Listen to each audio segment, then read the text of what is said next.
vamos a seguir com o estudo apocalíptico. Você pode abrir sua Bíblia em Apocalipse capítulo 1, versículo 7. Diz assim: e é aqui que viene com as nubes. Vamos a leerlo outra vez. E é aqui que viene com quê? Quem viene com as nuvens? O Senhor Jesus. Aqui está falando da segunda venida de Jesus.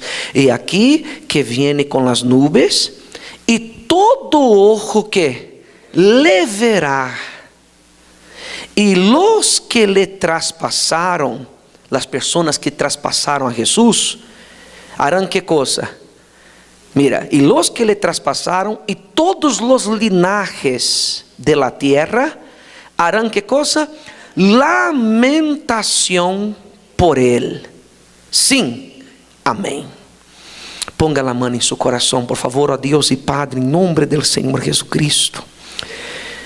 Ajuda-me a interpretar este versículo de Apocalipse sem ofender a nadie. Que este estudo do Apocalipse não seja para juzgar a nadie, para criticar a nadie, para acusar a nadie. Que nenhuma pessoa que participe deste estudo pense que este estudo é para señalar os errores de uno, acusar a uno, dar lecção de moral. Não. Nossa intenção com este estudo do Apocalipse é preparar a igreja, preparar-nos para a segunda venida de Jesucristo. Então, ilumina-me agora, para que eu possa iluminar a estas pessoas. Ensina-me, Espírito Santo, para que eu possa ensiná-las. E não permita que nenhuma palavra ofensiva salga de mis lábios. Dá-me sabedoria para explicar este versículo sem lastimar a nadie. Amém. Bueno, então veja que Ele viene com as nubes e todo ojo le verá. Então, mire para mim. Muitas pessoas, elas dizem assim: eu não creio em Jesus porque eu nunca lo vi. Eu não sei se Ele vino aqui ou não. Disse que Ele vino aqui há 2000 anos atrás, pero será certo? Será que o que está escrito aqui é verdade? Será que este livro aqui é a verdade, a Bíblia? Ou isso aqui é uma invenção de los hombres, de las religiones? Eu não estava aí. Dizem que Ele morreu na cruz, pero eu não vi. Como que eu vou crer em alguém que eu nunca he visto? Então, se eu quero ver, para quê? Para crer. A gente que tem este pensamento: ver para crer. Pero a fé não é isso. A fé não é ver para crer. A fé é crer para ver. Primeiro você crê, depois você vê. Então, em la segunda venida de Jesucristo, quando Ele venga agora por segunda vez, aqui diz que todo ojo le verá. Ele vendrá em las nubes e todo ojo le verá. Para que estas pessoas que disseram assim: eu não creio, eu nunca lo vi, eu quero vê-lo para crer, estas pessoas então vão a vê-lo, mas não serão arrebatadas em la segunda venida de Jesus. Elas vão a ver outras pessoas sendo arrebatadas, incluso pessoas de sua própria família que falou de Jesus para elas e elas lo rechazou, Elas vão a ver pessoas desaparecendo em várias partes do mundo e elas vão a quedar-se aí. Não vão a ser arrebatadas, pero elas vão a ver em las nubes Jesucristo arrebatando a igreja. E estas pessoas, como leímos aqui, elas vão a ser lamentação por Ele. E todos os que lhe traspassaram, aqui diz, e todos os que lhe traspassaram, e todos os linajes de la tierra harão lamentação por Ele. Ou seja, as pessoas que não se entregaram para Jesus e que quiseram ver para quê? Para crer, agora sim, elas vão a vê-lo fisicamente, quando Ele venga, mas não vão a poder ser salvadas, porque quiseram ver para crer. Mas aquelas que creyeron sem nunca haverlo visto, Estas vão a verlo, pero vão a ser arrebatadas, vão a ser transfiguradas, transformadas em um abrir e cerrar de olhos. E aqueles que morreram em Cristo vão a ressuscitar com corpos glorificados e vão a encontrar-se com Jesus em las alturas, em las nuvens, e estarão para sempre com Ele. Então, agora podemos entender el porquê o Senhor Jesus dijo para Tomás, porque Tomás foi o único discípulo que dijo: se eu não toco em sua llaga e em seu costado, eu não creio que ele ressuscitou. Eu quero tocá-lo, eu quero vê-lo para creê-lo. E quando Jesus apareceu para Tomás, ai, Senhor mío. E Jesus dijo: Tomás, Tomás, porque me veíste e creísteis. Bem-aventurados os que não me vieram e creyeron. Não seas incrédulo, Tomás, sino creyente. Então, você que crê em Senhor Jesus hoje, sem nunca antes haver o que visto, você é bem-aventurado, porque quando Ele venga agora em sua segunda venida, Ele vai arrebatar a você. Não será um dia de lamentação para você, será um dia de regocijo, porque você será arrebatado em sua segunda venida. Mas aqueles que não creyeron, que quiseram ver para creer, que lo despreciaram, que não se entregaram para Ele, estes serão deixados atrás. E disse aqui que todos os que lhe traspassaram, de todos os linajes de la tierra, harão lamentação por Ele. E é nesta palavra que eu quero enfocar-me. Eu quero enfocar o estudo do Apocalipse nesta noite. E nesta palavra, traspassar. Aqui diz: los que le traspassaram, e todos os linajes de la terra harão lamentação por ele. Sim, amém. Pode cerrar sua Bíblia. Eu vou explicar agora para você o que significa traspassar a Jesus. Você sabe que quando o Senhor Jesus murió em la cruz, aí temos a cruz, eu vou acercar-me aqui a la cruz. Quando o Senhor Jesus murió em la cruz, você vê esta cruz aqui, Ele estava crucificado aí, e você sabe que uma pessoa que muere em la cruz, ela muere por asfixia. Muita gente pensa que morir em la cruz é por el dolor, que Jesus morreu em la cruz porque estava com muito dolor, ou porque perdeu muita sangre, porque lo golpearam muito antes de sua crucifixão. E muitos pensam que ele morreu desangrado. Não. A muerte de uma pessoa que moria em la cruz era por asfixia. A pessoa era clavada em la cruz e se colocava um palo em seus pés para que ela aguentar o peso de seu corpo. Chegava um momento que a pessoa já não tinha forças em la perna para aguentar o peso de seu corpo, e a perna dela começava a doblar-se assim, a doblar-se. E conforme o corpo da pessoa ia barrando, esta posição aqui hacía que a água que está no corpo entrara em los pulmones, e os pulmones da pessoa começam a llenar-se de água, e ela começa a perder a respiração. Ela começa a agonizar.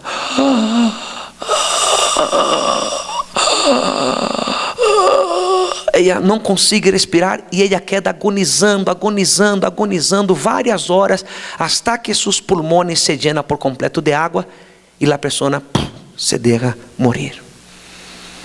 Havia, de hecho, alguns maleantes que recebiam a pena máxima de muerte, que era a crucifixão na época do Império Romano, que eles chegavam a quedar aí um dia inteiro agonizando em la cruz, porque eram pessoas fortes fisicamente e quedavam aí agonizando várias horas hasta que moria. No caso do Senhor Jesus, o Senhor Jesus murió rápido, não tardou muito para morir, porque ele já havia recebido uma salvaje golpiza, uma quarentena de látigos. Aqueles látigos de los soldados romanos tinham navajas que, quando a pessoa era golpeada com aquele látigo, aquela navaja cortava e hacía volar pedaços de carne del cuerpo de la persona que sufría aquella punición de ser punida con la cuarentena de latigazos. Entonces no es que la sangre escurría, la sangre chorreaba cada latigazo que Jesús recibía.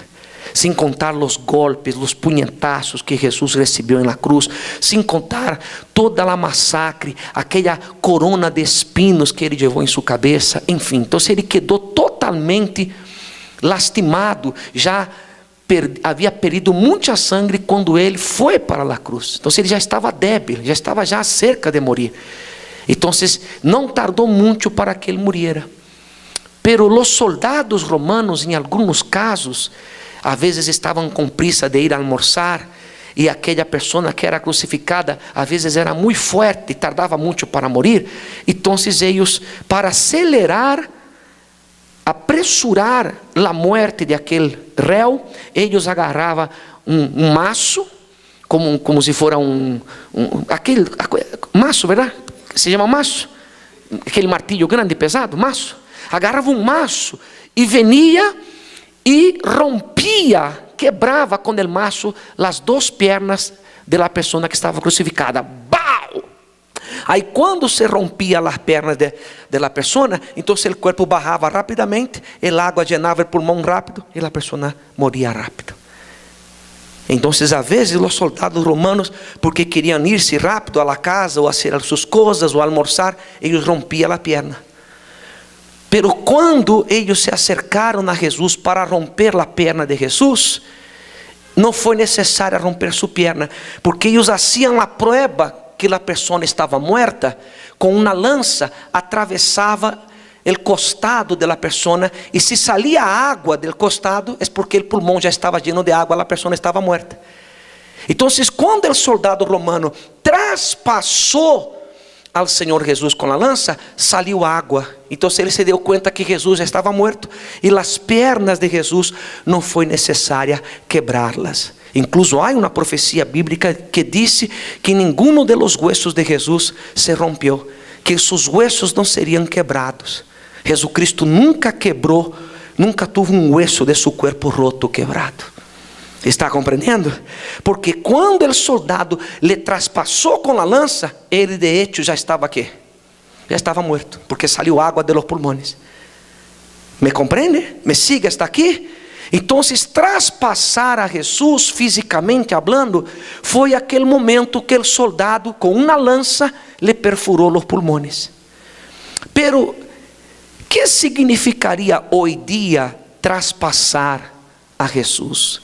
Espiritualmente hablando, traspassar a Jesus é você viver uma vida de pecado. Quando você permanece em la prática del pecado, você está traspassando ao Senhor Jesus.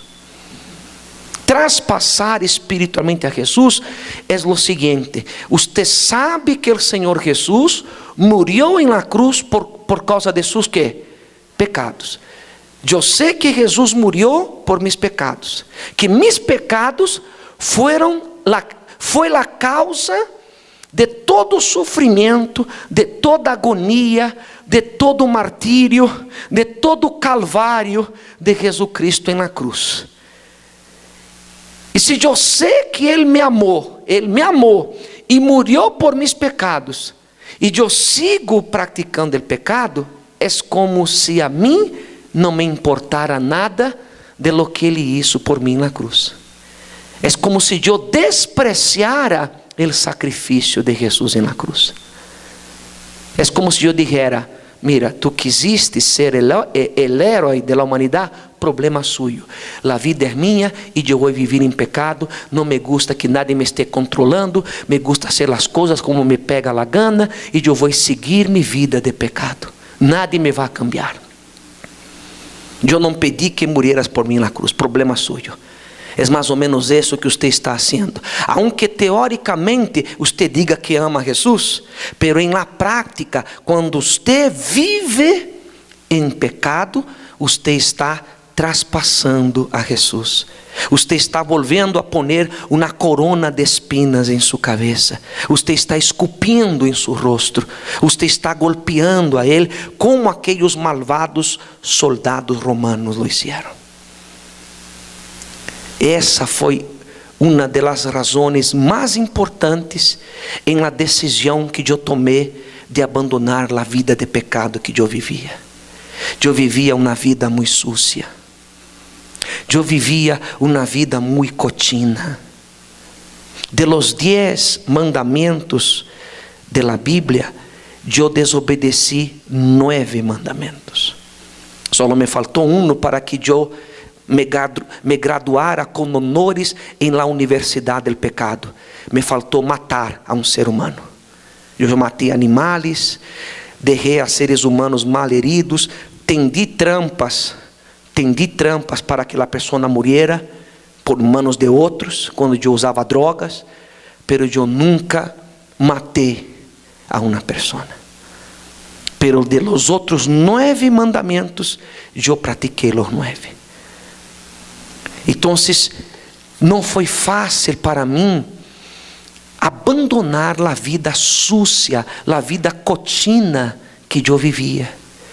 Mas um pastor me predicou exatamente esta palavra que eu estou predicando para você. Esta palavra, em los anos 80, foi predicada para mim. E o pastor dizia: mira, você que vive uma vida de pecado, você está desprezando o que Jesus hizo na cruz por ti. Aí eu me acordava, sempre quando era Semana Santa, eu veia a película de Jesus, as televisões sempre passam películas na Semana Santa, mostrando a morte de Jesus, e toda vez que eu veia a película, que Jesus moria na cruz, eu terminava a película como? Chorando. Eu chorava, pero acabava a película, eu prendia meu cigarrillo, ia para a calle, fumava minha marihuana, ia para a discoteca, me metia com uma mulher casada, tinha várias novias, tinha um vocabulário sujo, um vocabulário cochino, falava malas palavras, enfim, minha vida era um desastre. Mas o dia que o pastor dijo isso, você que vive pecando e sabe que Jesus morreu na cruz por seus pecados, e você não toma em conta isso, mas mais bem você sigue amando seu pecado, é porque a você não lhe importa o que Jesus hizo por ti na cruz. Mas se a ti te importa o que Jesus hizo na cruz, então você tem que deixar aquilo que foi o motivo de sua morte, que é o pecado. Então eu tive que tomar uma decisão. Eu tive que decidir: ou eu sigo amando esta vida que me gusta de pecado, porque me gustava a vida de pecado que eu vivia. Eu não veia a vida de pecado como uma vida de pecado. O que eu fazia para mim era gozar a vida, disfrutar a vida. Eu tinha este pensamento: a vida é corta e há que gozá-la, há que aproveitá-la. Então, eu ia à discoteca, eu tinha várias novias, eu me involucrei com uma mulher casada, eu estava sendo um instrumento usado por el diabo para destruir uma família. Eu praticava a brujeria, eu odiava meu papá, tinha ódio em meu coração, odiava minha abuela, odiava uma pessoa que eu tive problema de marihuana com ela, eu queria desquitar-me desta pessoa, enfim. Eu tinha uma vida sucia, um vocabulário sucio.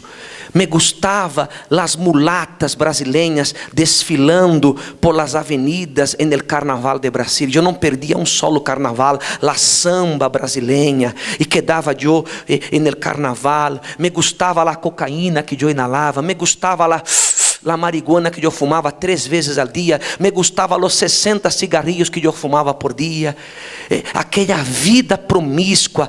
Eu tinha um vocabulário obsceno, um vocabulário sucio, eu falava malas palavras, pero as palavras mais de mais baixo escalão que existe, palavras maldicentes. Quando eu estava enojado, eu falava malas palavras, eu tinha uma língua mentirosa, sempre estava mentindo para todo o mundo, contando mentiras, jactando-me que me havia quedado com a mulher fulana de tal, que me havia acostado com tal fulana, tudo mentira, só para contar ventaja, e quedava jactando-me de isso entre os amigos de copa, enfim.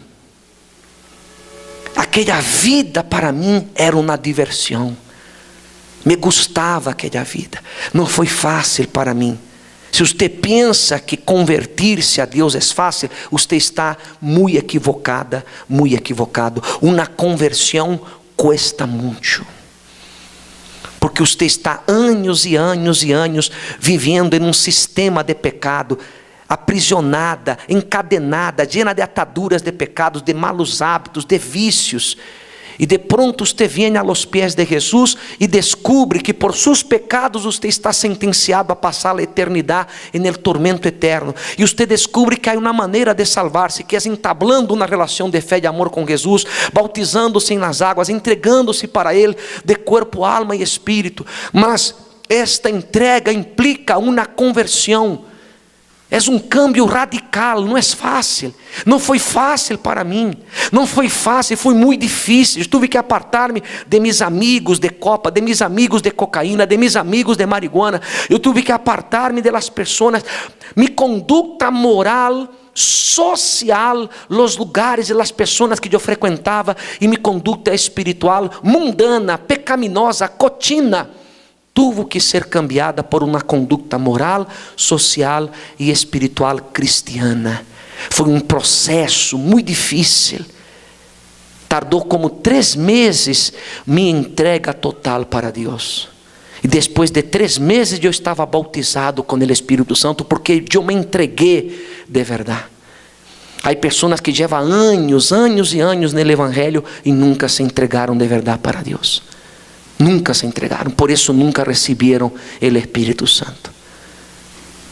Eu me entreguei rápido porque eu havia servido os demônios em la Umbanda, em la Quimbanda, em el Candomblé, que são as 3 ramificações de espiritismo mais grandes de Brasil.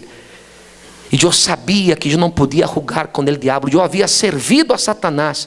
E eu sabia que se eu ia entregar-me para Jesus, tinha que ser uma entrega verdadeira, porque senão o diabo se ia desquitar de mim e me ia matar. Eu sabia que era uma questão de vida ou morte, por isso eu me entreguei. Mas não foi fácil, foi muito difícil. Mas quando o pastor predicou esta palavra que eu estou predicando para você, nasceu em mim uma força.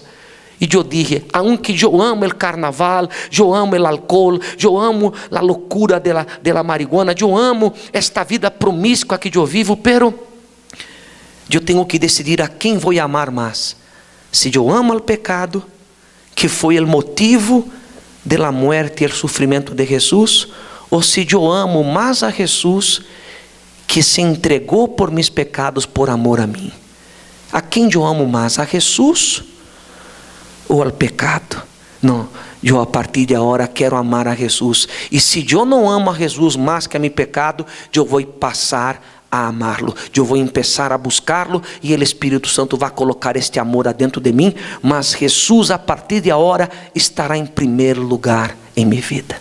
E foi aí que eu tomei a decisão de não estar mais traspassando a Jesus com uma lança chamada pecado. O pecado é a lança que hace estar punhando, traspassando a Jesus. O pecado é a corona de espinas que hace estar lastimando a cabeça de Jesus.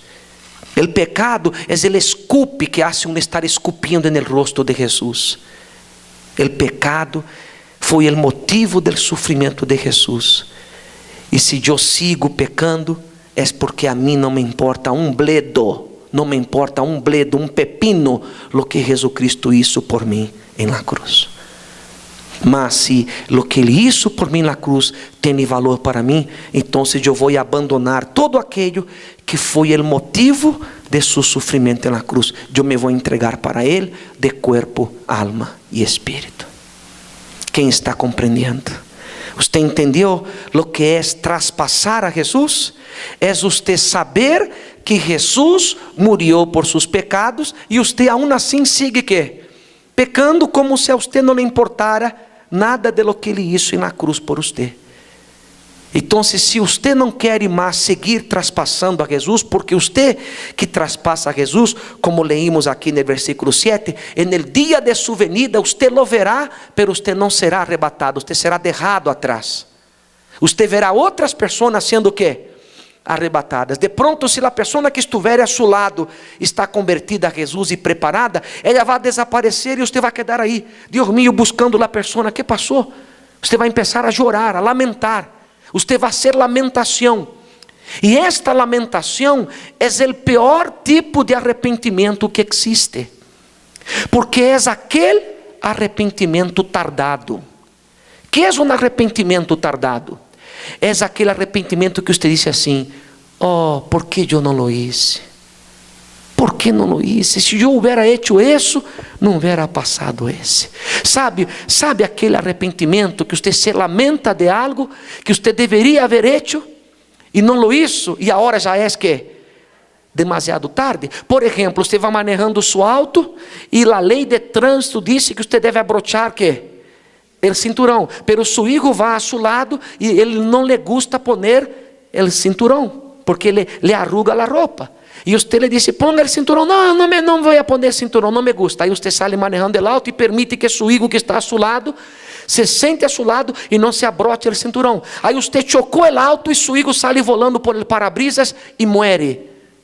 Que vai ser você com isso? Você vai lamentar-se toda a vida: por que eu não puse o cinturão? Por que eu permiti que meu hijo viajara a mi lado, que minha hija viajara a mi lado e não se abrochara o cinturão? Se ela houvesse abrochado o cinturão, ella não hubiera volado e não hubiera muerto, ella se hubiera salvado. Mira, eu estava com o cinturão e me salvé, não me passou nada, pero mira, a mi hijo, a mi hija, aconteceu esta tragédia porque ella não se puso o cinturão, pero a culpa foi minha, que eu permiti que ella viajara, porque lo hice. E você se lamenta, pero já não sirve de nada porque seu hijo está muerto. Quem está compreendendo?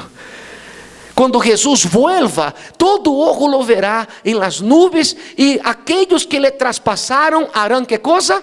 Lamentação por ele. Sim, amém. Ou seja, aqueles que viveram em pecado, tiveram oportunidade de entregar-se para ele e não se entregaram, vão a lamentar: ai, é verdade, mira, ele volvió.